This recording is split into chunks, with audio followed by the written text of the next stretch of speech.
Hi, everybody. Welcome back to the Revolution of Being. We're diving deeper into healing naturally.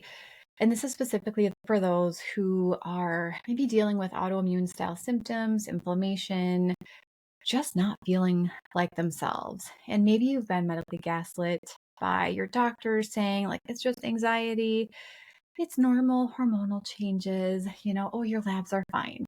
So, disclaimer, none of this is medical advice. This is for educational purposes only.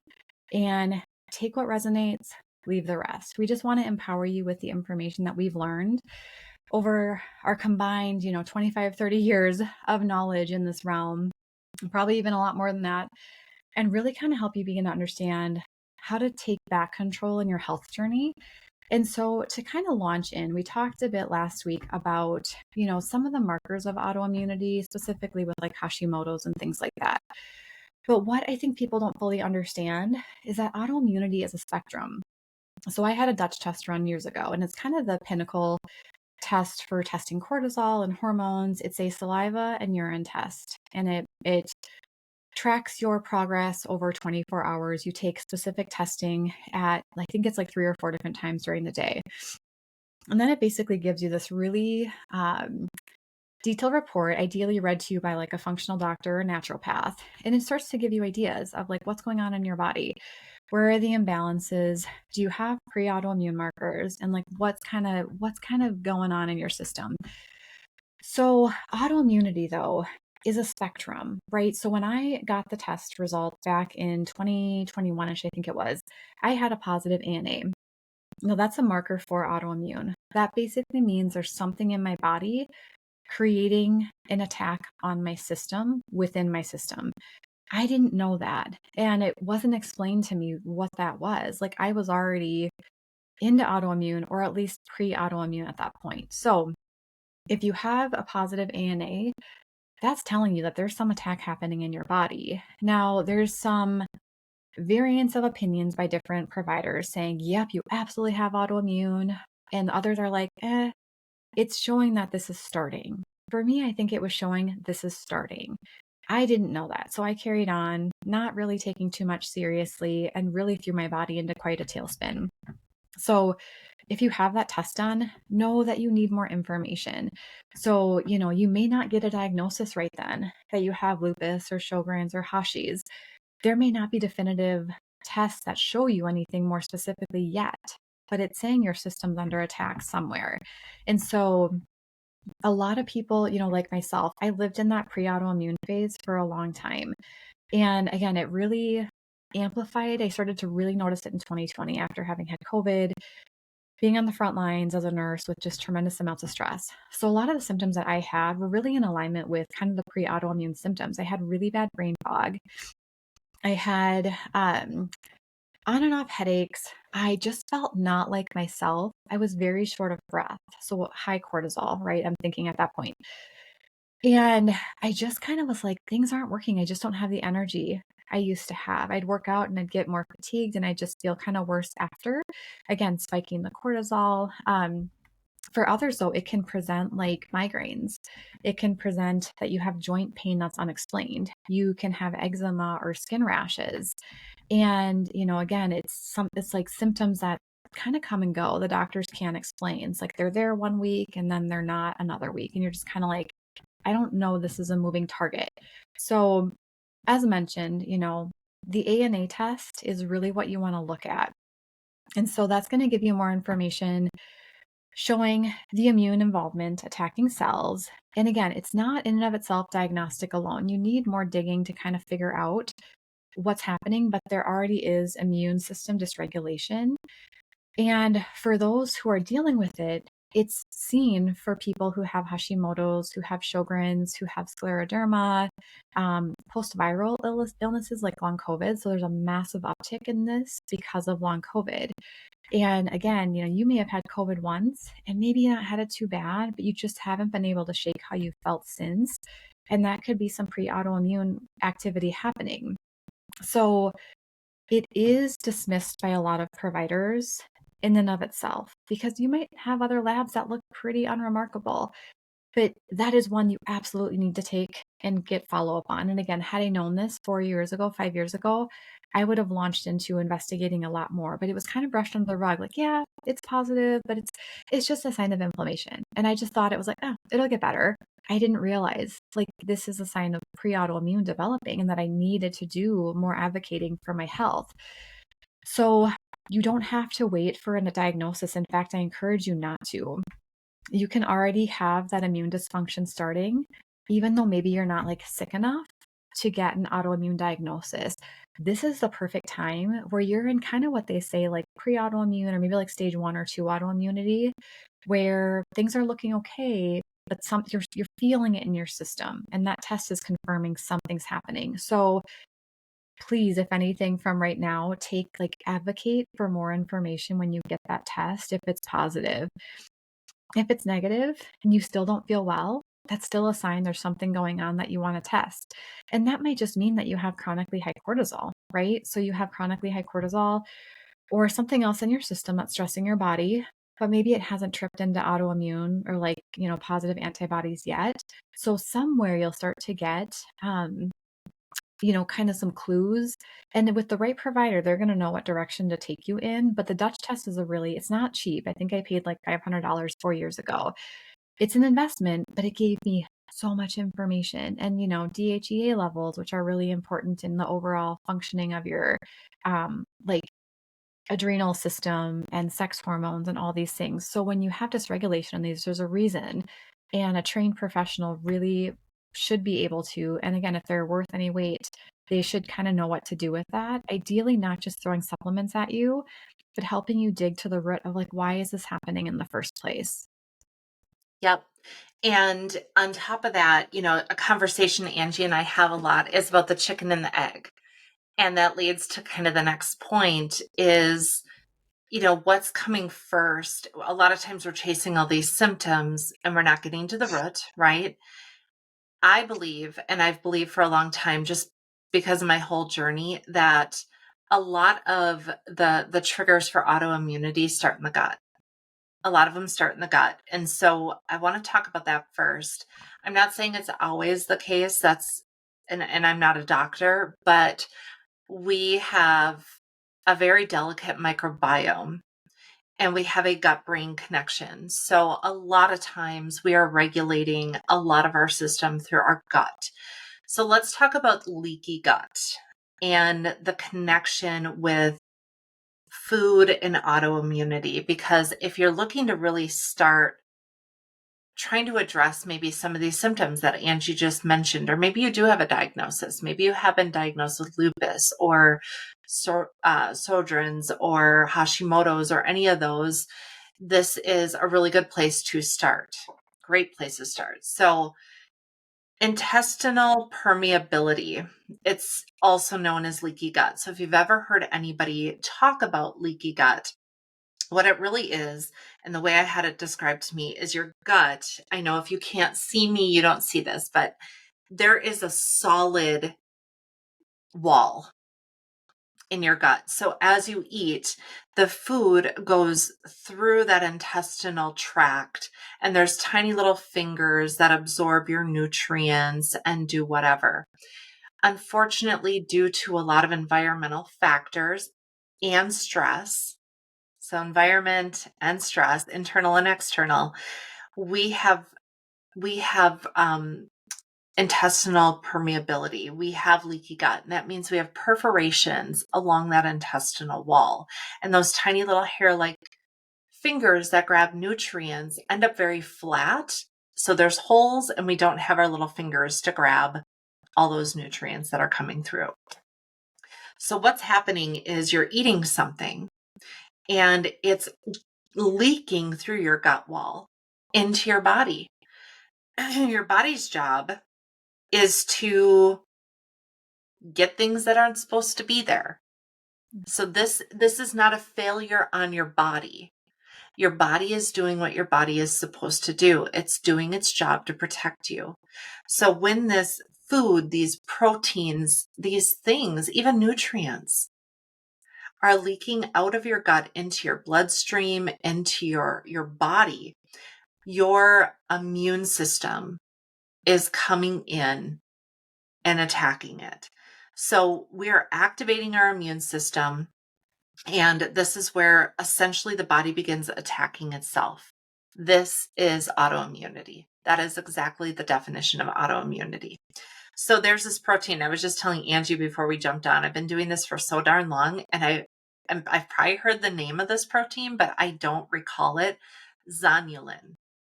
But this is what it is. It's a protein that regulates the tight junctions.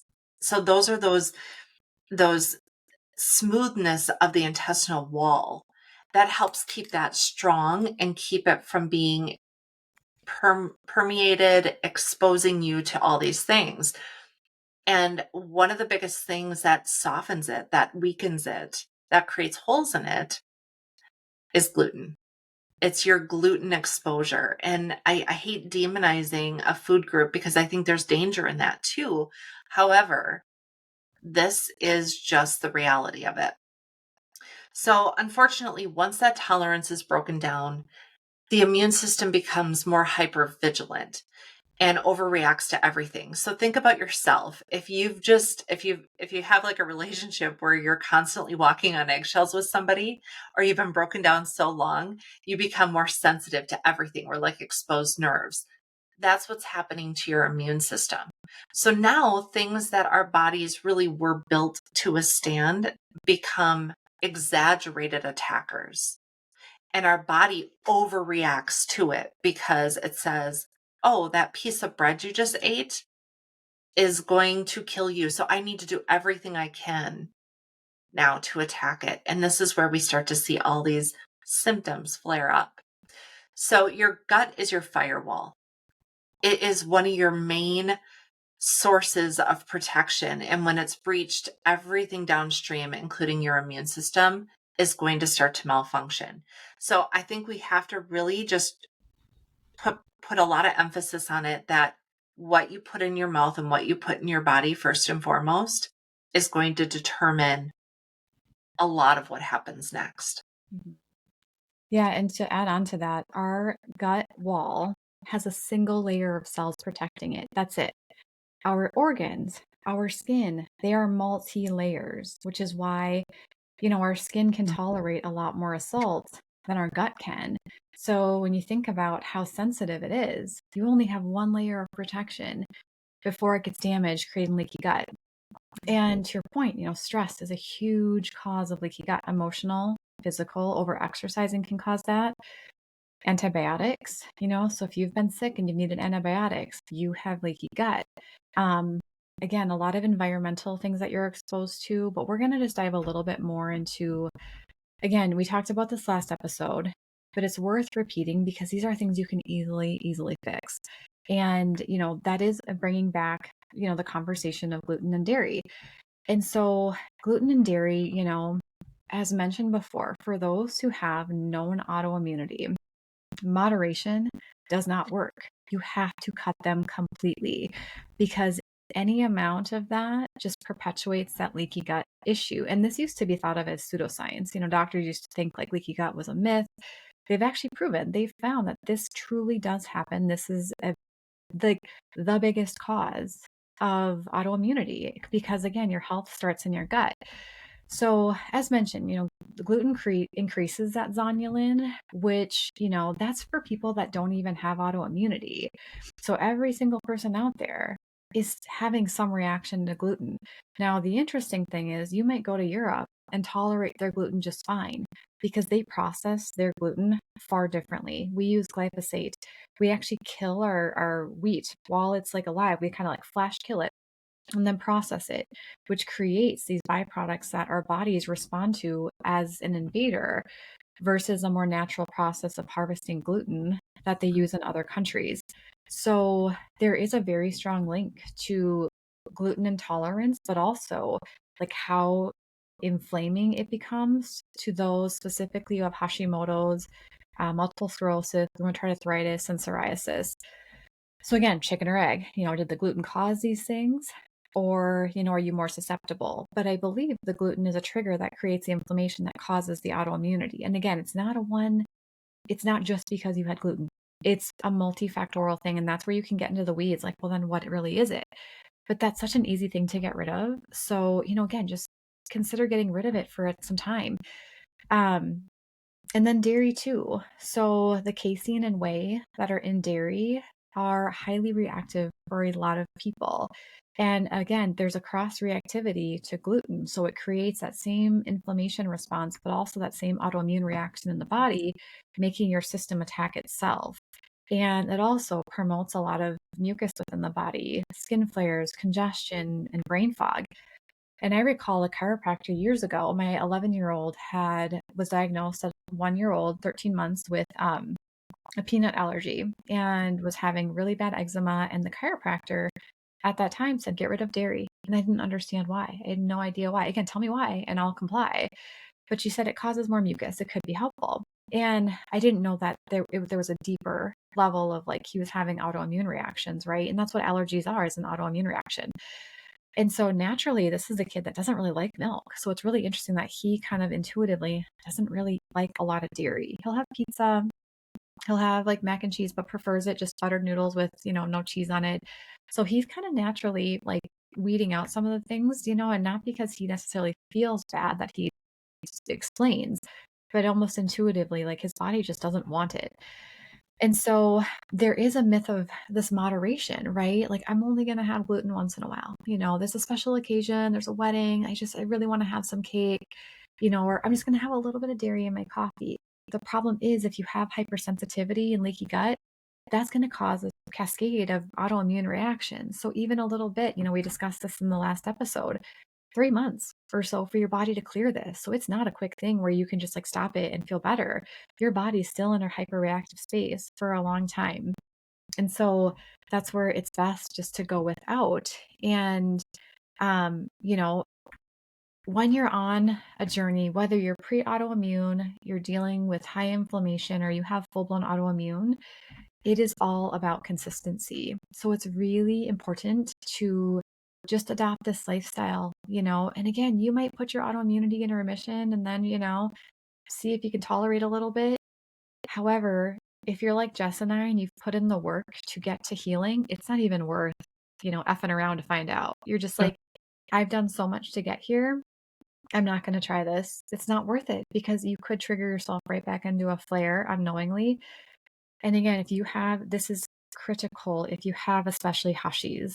And again, I don't know as much about some of the other autoimmunities, but if you have Hashimoto's, like, I'm so sorry to say this, find alternatives and just accept that this might be how life has to be. Or, you could have the things and then have a life of flares, and that's okay. You're entitled to choose how you want to live. I know plenty of people who have Hashis, and I see them struggle, and they're gladly eating gluten and dairy, but they feel miserable. So, we're not here to suck the fun, because trust me, when I started to get rid of some of these things, and now that we're in summer, I'm like, oh, I just want ice cream. Like, I just want these yummy things. And again, my body right now is not super sensitive. I don't have confirmed Hashis. However, I'm on that spectrum, I think, where that's developing. So it doesn't do me favors to have these things. And so there are alternatives. There's coconut milk things, there's cashew milk, oat milk, whatever, that you can find that are really tasty too. And a lot more like ice cream companies are coming up with good alternatives so that we can all still have our cake and eat it too and not feel like we're lacking. Because that's a big part of this, is the psychology of what we feel like we're missing out on.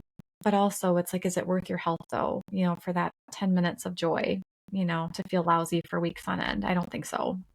Yeah. And the thing with Hashi is, just because I hate owning it, but that is what I've dealt with, is Hashimoto's, is you can just wing it. You can do whatever. The only management for it is your lifestyle. It really is. There's no medicine for it. But here's what happens. Again, it's your body attacking itself. Your body is attacking your thyroid. And after a period of time, your thyroid will decrease its free T3 hormone, and you won't have it. You don't get it back.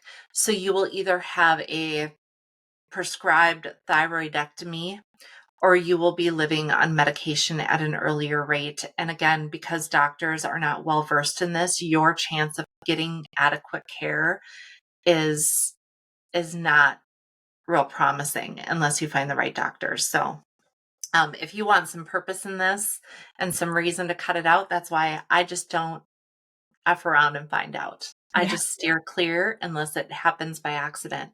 So gluten, dairy, but we have other foods too, and they're not hard foods. We've all heard about the seed oils, the processed foods, sugar. This is kind of a triple threat, they would call it. So let's just break it down a little bit.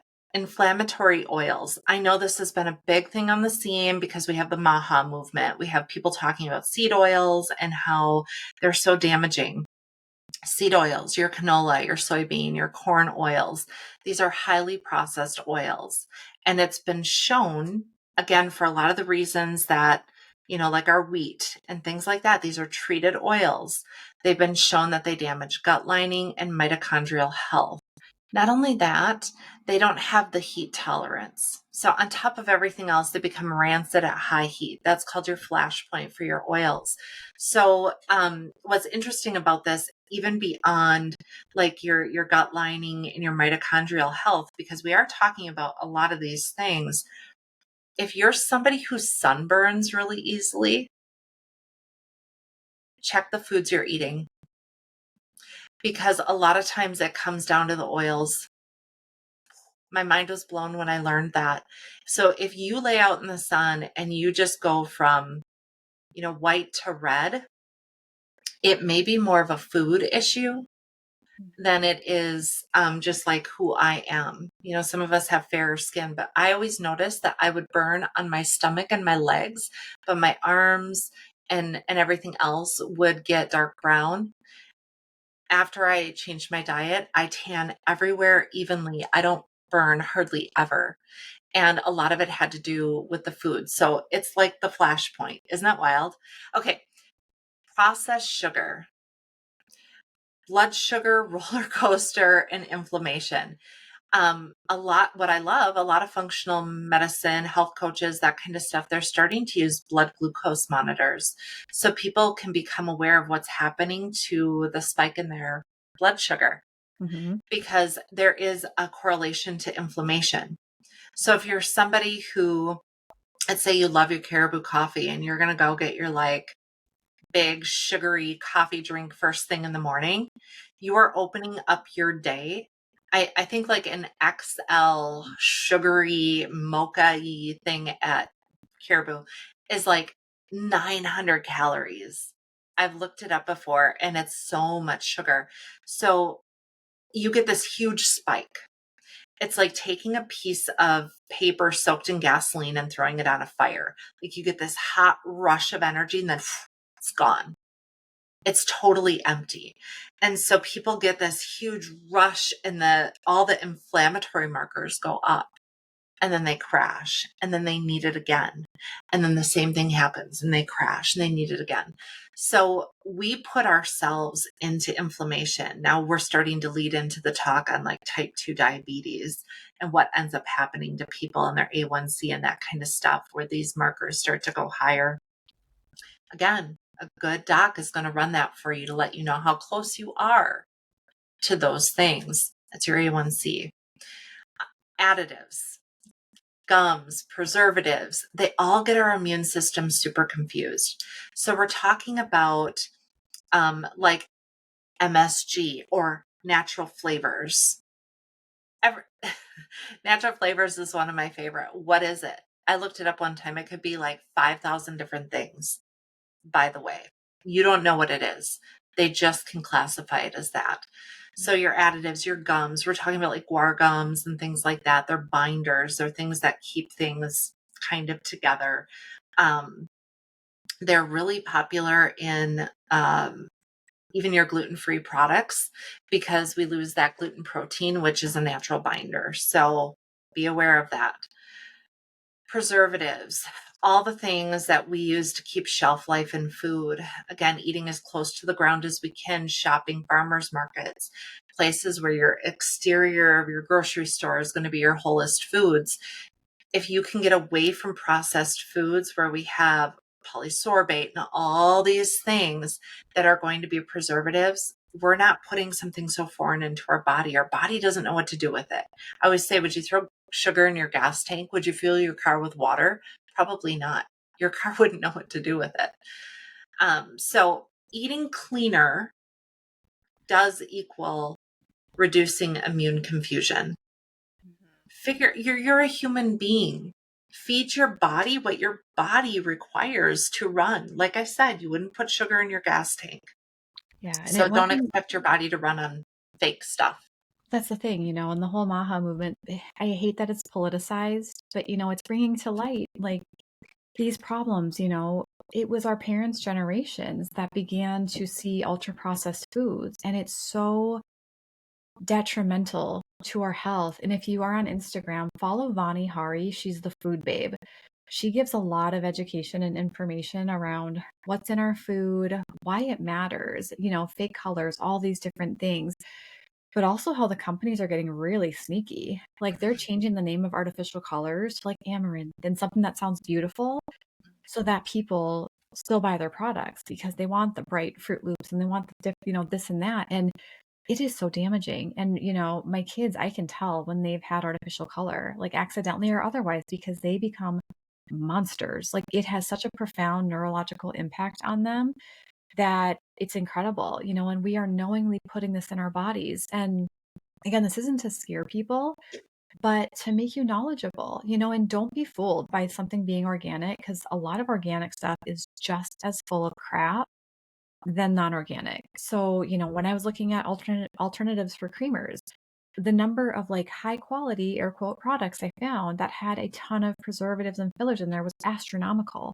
but they're marketed as this health food and it's just mind blowing. So you have to get really good at label reading if you're going to buy products that are, prepackaged. And, let's be real, it's hard to not buy things that are prepackaged in our modern life. We're just too busy to cook everything from absolute scratch like our grandparents did. So I'm not trying to say, let's do unrealistic things here, but the closer to the outside of the aisles you can get, or even buying foods with 5 ingredients or less on the box, you're getting closer to home.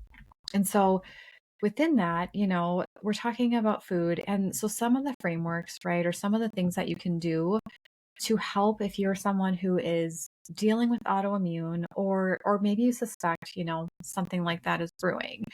I will die on this hill and tell everybody that they need to do this and people will not listen, but the AIP elimination diet is the primo standard of diets if you have autoimmune because it takes away everything that could be inflammatory.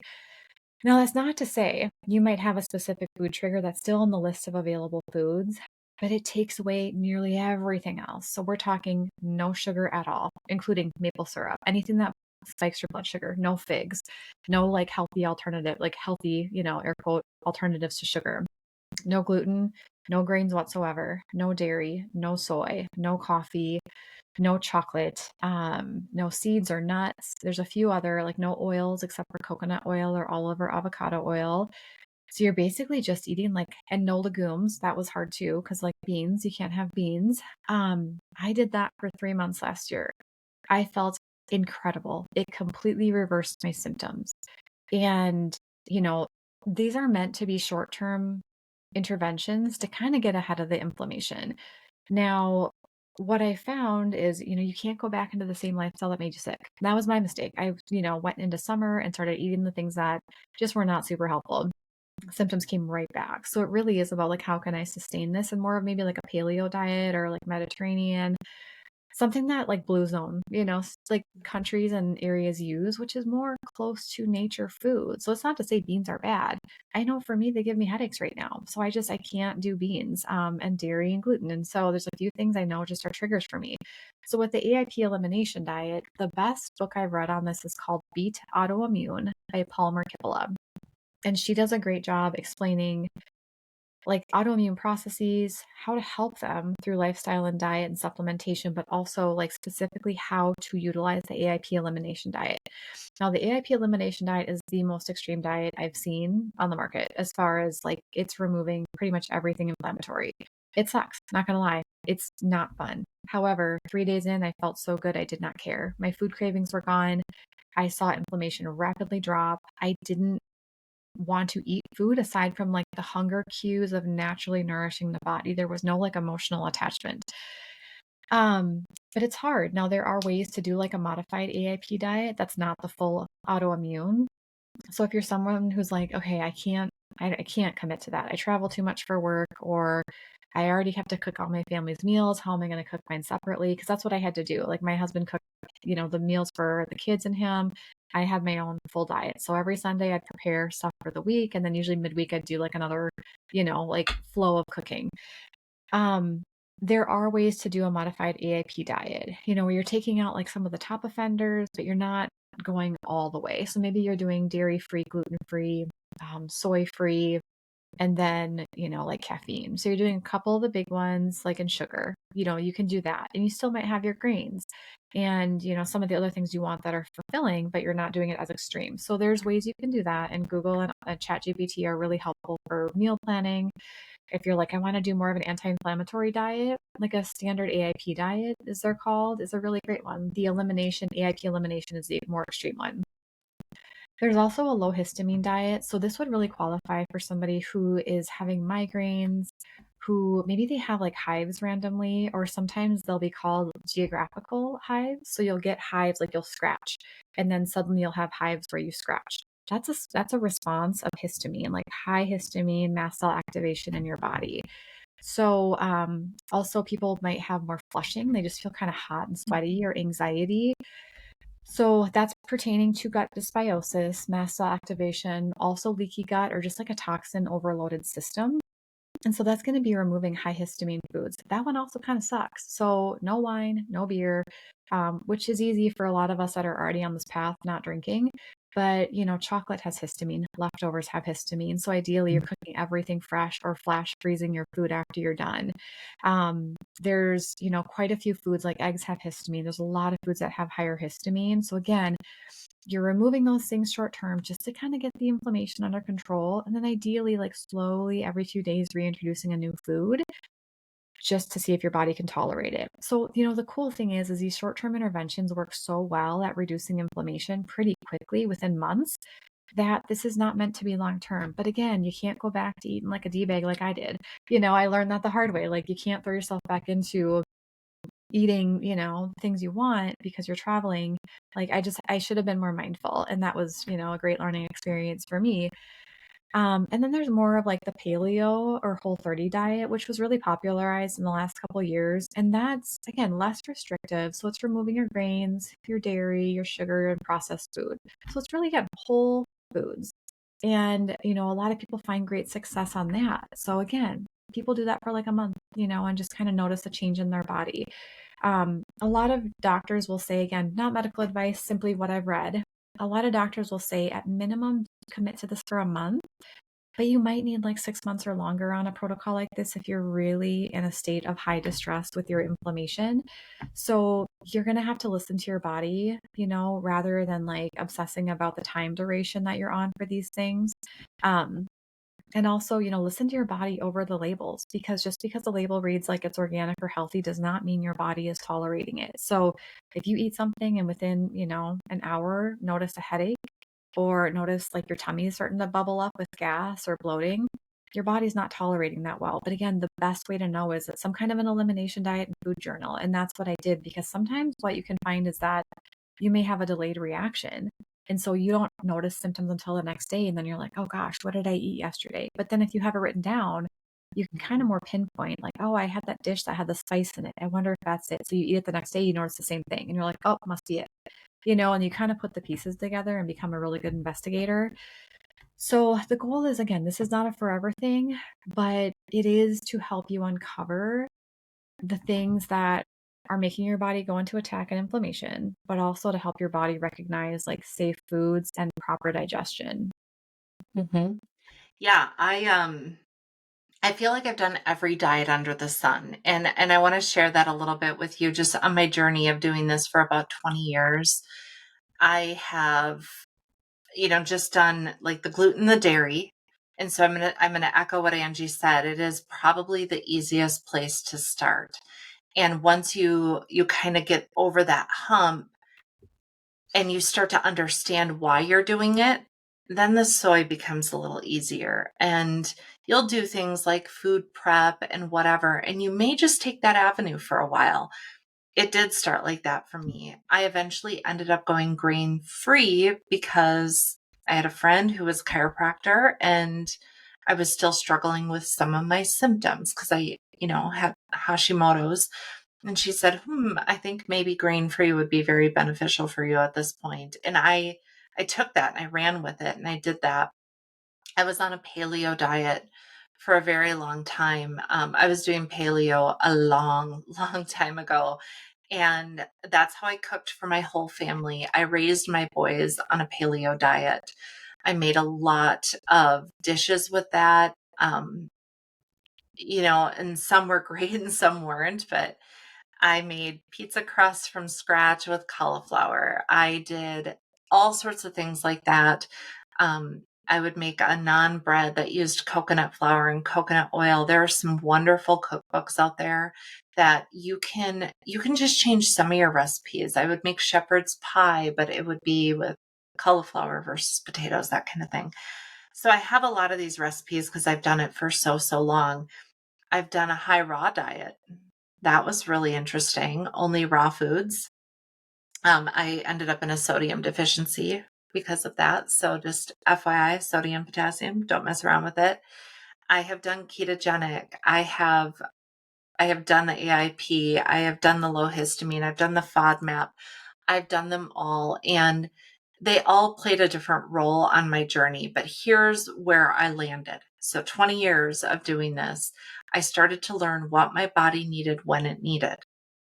And you might be on it for 15 to 30 days, and then I could lessen it and I could see where I was at. But there are certain things I never got off the wagon on, and that was that consistency of gluten. For sure, gluten. I would toy with dairy a little bit, but I paid each time, and it was usually more like a little cheese or something like that because I'm just a sucker for a little gluten-free pizza every now and again. But I did pay for it. So the thing is people would see the difference in how I showed up, very much in how I looked. Um, I raised my family different because of it. It influenced people I love, and I saw their lives improve. So this is not the easiest journey. It's one where, you're going to be alone a lot, unless you have a partner that's going to be in it with you, and you're going to have some discomfort. You're going to be struggling with cravings and honestly food. I've done a lot of fasting, and what I thought was really interesting is the hunger went away, but I just emotionally missed food. So there's a real emotional grief that comes along with it. And if you've talked to anybody that have done substantial fasting, they'll tell you that you start to go through this release. It's a miracle that our body can do the things it does, but cutting out food, even if it's just food groups, can usher in healing on the emotional side too. And then, there's just this massive payoff where people go, oh my gosh, like you're glowing, or you look younger, or you seem happier, you're more grounded, you're less reactive. And you feel this sense of peace because you're not constantly fighting whatever is happening within your body. Um, when you let go of some of the things that are toxic that were told to you that they were food. And that's the thing, we've been removed from the fact that food is medicine. Like our ancestors knew this. They were making tinctures with herbs and doing Mm, all these things to make healing broths and whatnot. And it's become such an emotional thing for us. And it's no fault of our own that we were raised in a culture that celebrates everything with food and mostly highly processed, really bad food for us. And again, it's not that we can't enjoy those things on occasion if we're not intolerant to them. But for the short term, this is such a powerful thing. And to your point, I did the AIP last year and I had profound movement. I did it again 2 times since. My body did not respond the same way because it's not what I need at this point in my journey. So there's no silver bullet. You have to get really tapped in to your own body. So what I'd say as some practical takeaways and kind of how to start this is do some kind of a 30-day gut experiment, whether you maybe cut out gluten or dairy or both, and kind of observe your symptoms. If you want to go deeper in, chat's getting really good at playing functional medicine. So I'm not telling you to like diagnose yourself on chat. But what I've done is like I've said, chat, act like you are the most, top functional doctor out there. Here are my symptoms. Here's what I'm feeling. What would be the best diet for me to consider? Because it's going to pull all these resources and say, oh, she has anxiety. She's losing her hair. She's having restless nights. She's having, some itching when she eats certain foods. Oh, that might be a histamine thing. So chat's going to say, based on everything you're telling me, this is actually a good place to start. So you might have to massage and kind of finesse it to get really good answers, because that is how AI works. You have to know how to use it and prompt it properly. But that can also help cut down some of the noise if you're like, I don't even know where to start. Like, yeah, I could do gluten and dairy, but I only progressed like 30%. I really want to heal. Use the tools we have, because I tell you, this AI stuff is going to revolutionize how we do our own healing too. And I use it often, and it's just fantastic. Um, Also, start a food journal. I know it's annoying. I get it. Especially if you're doing like an elimination diet, chart what you're eating with the ingredients. Now that's complicated if you're having a lot of ingredients in your food, because it's going to be hard to tell, which is where an elimination diet, it's pretty basic food you're eating, so it's really easy to pinpoint symptoms. But either way, I told you a few weeks ago I was having chili, and then my husband made some kind of like of a bean dish. I felt lousy. I got really bad headaches after I ate both. And I'm like, the common denominator was beans. Like, I can't have beans right now. So I recognize that. But again, it's a little more complicated if you have foods with a lot of meals in them. So, journaling your foods and then in your corresponding symptoms. And then keep in mind, you may not have immediate symptoms from your food. It may just be something that happens a little bit later. And notice how you sleep. If you're having an increase in like joint pain or like skin flare ups or, more constipation or diarrhea, any of that stuff. And also your mood, because our food can greatly impact our mood. Our serotonin is predominantly produced in our gut. So if we're having gut imbalances, we can have depression or anxiety. And then, once you're taking on some of these changes, you got to give it at least a week to 10 days to really notice a change. A lot of people are like, well, I didn't notice anything. Okay, well, you just quit this stuff, and you might not. So if you're dairy and gluten free, but you're still eating like a jerk face, having unlimited sugar, you're not going to feel much better. So you kind of have to be mindful of, it's not a free pass to go ballistic on like some other like, you know, air quote healthy options that are chock full of sugar. So be reasonable. This is common sense. I probably don't have to tell you this stuff, but begin also reading labels. Become an expert at reading labels, because there is really oftentimes hidden dairy and gluten in foods. Ranch dressing oftentimes has gluten as a thickener. So a lot of dressings, a lot of like gravies and different things, even French fries are fried or like battered in gluten oftentimes. So you're going to want to know like what some of the alternate names are for gluten, because it may not say gluten. It may say wheat, or I'm trying to think, there's a bunch of other ways they can kind of hide it. With dairy, it might say casein, or it might say something else that doesn't say milk, and the label may not say contains milk, but it's hidden in the ingredients. And so I know this stuff as a mom of an allergy kid. Like, I had to get really, really, really clear on looking for what peanuts, are also known as. Arachidonic oil is a derivative of peanut. Didn't know that. That's in a lot of sunscreens. So my kid would break out, with specific sunscreens because of what was in there that was across contact with peanuts. So you have to kind of be a little ninja and get really good at just learning what some other words are. And then some of the easy swaps we talked about a little bit. For if you're going dairy free, you can use ghee, which is clarified butter, and it doesn't have the compounds, the proteins of dairy. So that's what I use in the autoimmune diet. It does taste a little different, but it tastes fine. Like, you get used to it. Coconut milk too, that's kind of hit and miss. A lot of coconut milks have carrageenan and then guar gum. So make sure, I think the brand you sent me was like native something or other. That one's like, So make sure it does not have fillers and preservatives. I forget the brand I was used to buy at Costco, but there was a brand that I used to get at Costco. Didn't even think of that. And it was really chock full of guar gum. So if you're getting coconut milk, make sure it's clean. Do almond flour too. You can get organic almond flour, and that can be a great swap. There's also some good gluten-free mixes that are organic you can consider. And then like cassava tortillas, which is based on, I believe, I forget what cassava is derived from. Is it a bean or like a, it's a root. It's a root.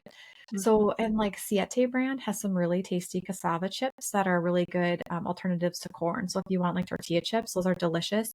Now they did recently change ownership and were bought by Big Food. So I've been monitoring the labels because you also have to recognize that these really healthy companies sell out quite often because they can get a huge amount of money. So as these sales happen, ingredients and quality oftentimes changes. So like our heart loving brands that we have are no longer that. So just be aware that you want to kind of consistently be reading labels, even if it's a product you've used a ton of times, because things might change and manufacturing processes often change.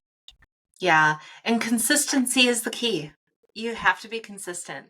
None of this is about perfection. It's all about consistency and listening to your body. You have to know your body. And when you start to do this, you'll start to get more in tune with like, this is what feel good feels like, and this is what not feel good feels like.